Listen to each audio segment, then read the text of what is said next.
ለመሆኑ ሶማሊላንድ ማን ናት የሚለውን ሐሳብ በጥቂቱ እናንሳ። ሶማሊላንድ የዛሬ 30 ዓመት ሶማሊያ በእርስ በርስ ጦርነት ስትበታተን ከዋናዋ ሶማሊያ ተገንጥላ በራሷ ሀገር ነኝ ያለች ግዛት፣ ነገር ግን የትኛውም ሀገር በሀገርነት እናውቅሻለን ያላላት ግዛት ናት። ምንም እንኳን ከየትኛውም የዓለም ሀገር እውቅና ባታገኝም ሶማሊላንድ የራሷ የፖለቲካ ስርዓት፣ የመንግስት ተቋማት፣ ወታደራዊና የፖሊስ ኃይል እንዲሁም የራሷ መገበያያ ገንዘብ አላት። ምርጫንም ጊዜውን ጠብቃ በማካሄድ መሪዎቿን የምትለውጥ መሆኗ ትታያለች። በዚህም በበርካቶች ተቀባይነትና እውቅናን አትርፋለች። በሶማሊላንድ ምርጫ ኮሽ የሚል ነገር አይሰማም። ሶማሊላንድ ዛሬም ድረስ በእርስ በርስ ጦርነት ከምትናጠው ሶማሊያ ራሷን በመጠበቅ ግዛቷን ያስከበረች ሆናም ትታያለች። ዋና ከተማዋ ሃርጌሳ ሲሆን የቆዳ ስፋት 177000 ስኩዌር ኪሎ ሜትር ነው። የህዝብ ብዛቱ 5.7 ሚሊዮን ሲሆን በሀገሪቱ ሶማሊኛ፣ አረብኛና እንግሊዘኛ በዋናነት ይነገራሉ። ከዋናው የሶማሊያ ክፍል በስተ ሰሜን የምትገኘው ሶማሊላንድ በኤደን ባህረ ሰላጤ ላይ የምትገኝ ከፊል በረሃማ የሆነች አካባቢ ናት።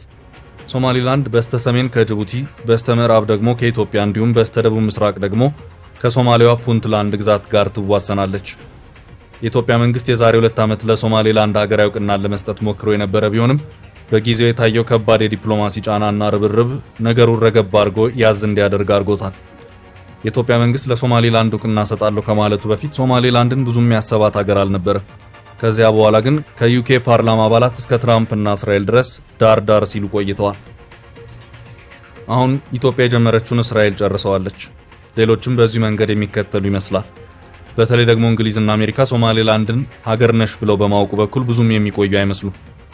እንግሊዝ የቀድሞው የሶማሊላንድ ቅኝ ገዢ ሀገር ስትሆን አንዳንድ የሀገሪቱ የፓርላማ አባላት ሀገሪቱ ለሶማሊላንድ ሀገራዊ እውቅና መስጠት አለባት በማለት ሲወተውቱ ከርመዋል። አሁን በአፍሪካው ቀንድና በአጠቃላይ በምስራቅ አፍሪካ ይህ ነው ተብሎ በግልጽ ያለየለት አዲስ ኃይል አሰላለፍ እየመጣ ነው። ግብጽ፣ እስራኤል፣ አሜሪካ፣ ኢራን፣ ሩሲያ፣ የተባበሩት አረብ ኤምሬት፣ ሳውዲ አረቢያ፣ ቱርክና ሌሎችም ሀገራት በአዲስ መልኩ ወደ አፍሪካው ቀንድ እየመጡ ነው።